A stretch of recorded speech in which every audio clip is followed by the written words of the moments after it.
To face them at this point if you're the opponent. I mean, when they're playing this well, it's going to take an awful lot to knock them off. All right, let's set the floor courtesy of Gatorade. All fueled up and ready to go. Setting the floor for the Warriors. It's the Splash Brothers, Curry and Thompson at the guard spots.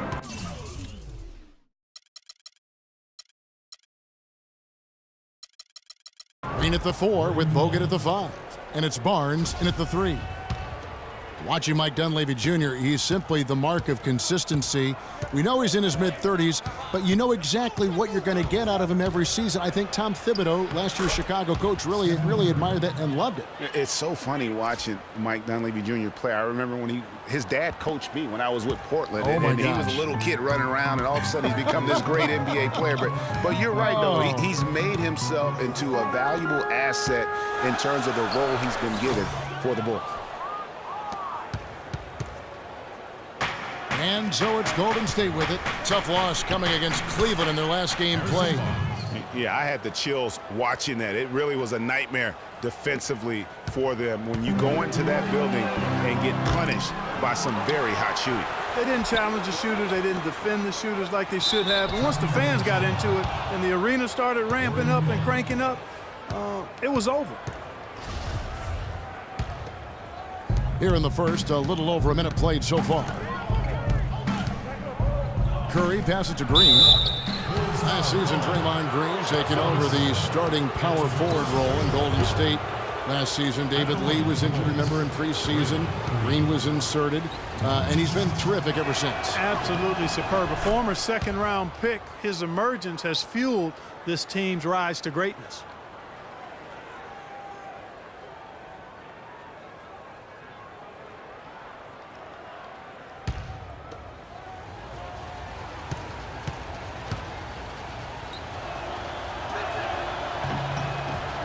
That one misses. Bulls still looking like they're getting going. It's a 5-point game. They're coming off that win against Philadelphia. You know, they played well enough to win, but to be honest with you, I just felt like their opponent's defensive performance was shaky at best. Yeah, I'd go along with that, Greg. I mean, the game wasn't handed to them, but they definitely didn't have to work as hard for it as they should have. Clark, they've been looking out of sync offensively. You know what? A basket here would do a lot for their confidence. Gibson dishes to Gasol. Butler from outside. Thompson with the rebound. And I really have always felt Draymond Green was one of those unique players. I mean, he kind of a tweener in terms of that small forward, power forward at only 6'7". But he's got toughness. The long arms enable him to defend bigger guys. And also the basketball IQ. You can never discount the importance of understanding what you're doing when you're on the floor. And that's how you make a steal count. Turn it into a quick slam at the other end. It was really a case, it looked like Greg Anthony right there, if I can say so. It was really a case of a great defensive play triggering some instant offense. Yeah, I remember GA as an irritant. And this guy, much like Greg, creating havoc out there. And a huge lead here early to start. Boy, you know, right from the tip, there's not anything they haven't done well so far. And with Draymond Green, he can defend inside, he can cover on the perimeter. I mean, his versatility at both ends of the floor also a huge asset. And you can't have a higher basketball IQ than he does. It really helps him excel at all facets of the game. Good. And it's 6 points for Klay Thompson. It seems that every pass they make is leading to a score here. I mean, that's just exquisite ball movement.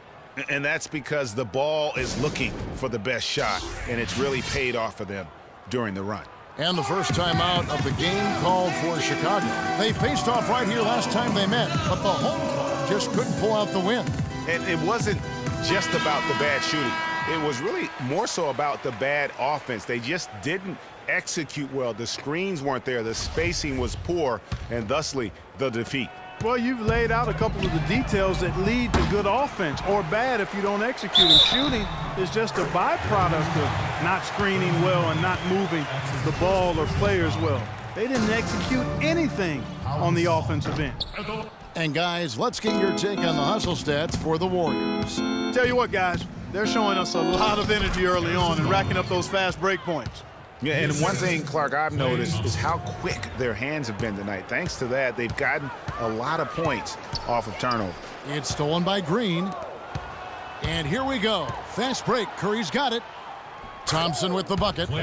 Just impressed with the teamwork out there, setting the table for one another. 5 straight baskets, Greg, resulting from assists. They're playing as one unit out there. Now here's Butler. He had 10 points in the win against Philadelphia. Yeah, strong move to the basket there. Nice power to get that up and in. And Doris Burke spoke with Steve Kerr. Doris?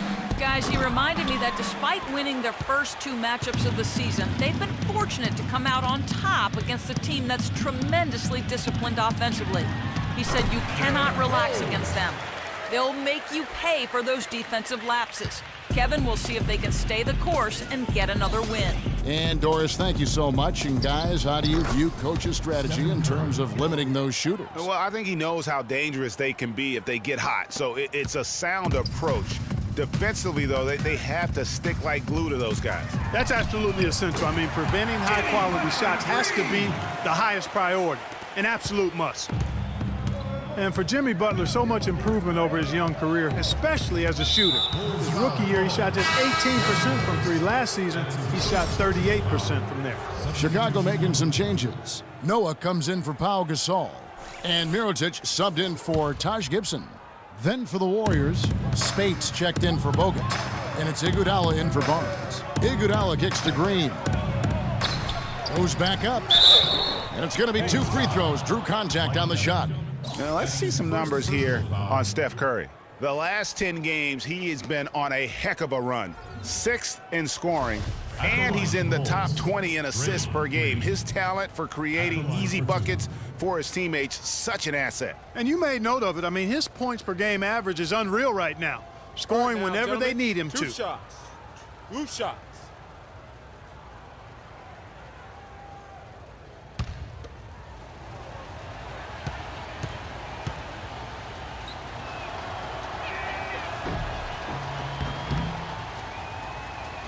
That free throw, no good. You know, the Warriors took some flack when they passed on the chance to trade for Kevin Love. But I really think that the rise of Draymond Green as their stretch 4-man made the decision even better and also kept their cap situation far more flexible. Here's what Chicago's going with right now. McDermott's checked in for Dunleavy. Etuan Moore comes in for Butler. And it's Brooks in for Derrick Rose. Warriors leading by 9. Livingston passes to Green.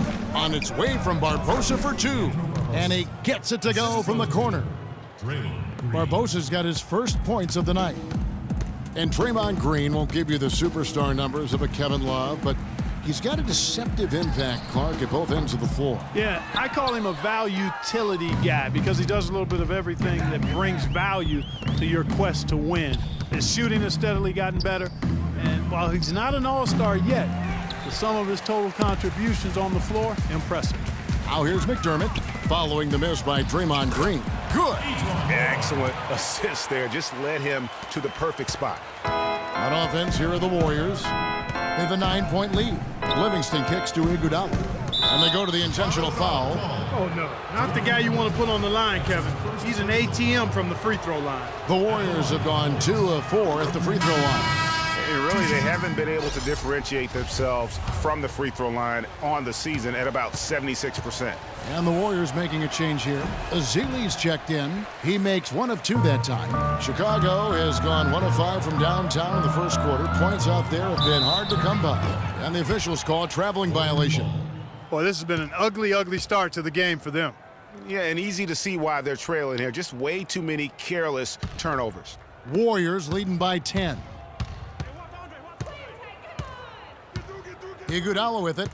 And looking at his production, he averages a little more than 7 points a game.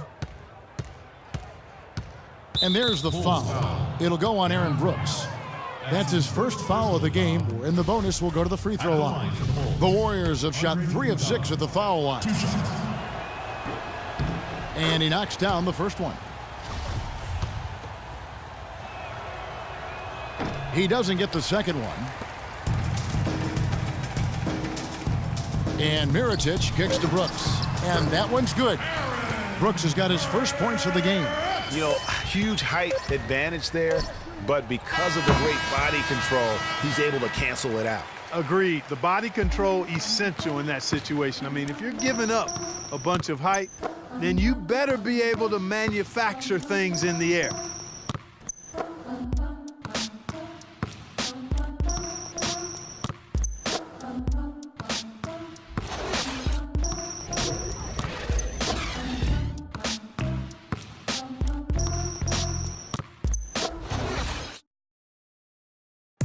And Pau Gasol, after some great years and some difficult years, talks about now his newfound excitement playing with the Chicago Bulls.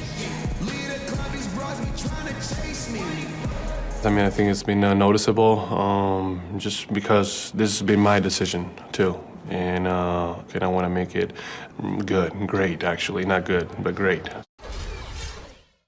I think you'd have to say that Gasol's decision to go to Chicago, Clark, was great. He clearly gave it a lot of thought. It's hard to imagine him having made a better pick. You know, I agree. Not only is he happy, but so are his teammates. Ask Rose and Noah and Butler. Those guys love playing with him, and you can see how the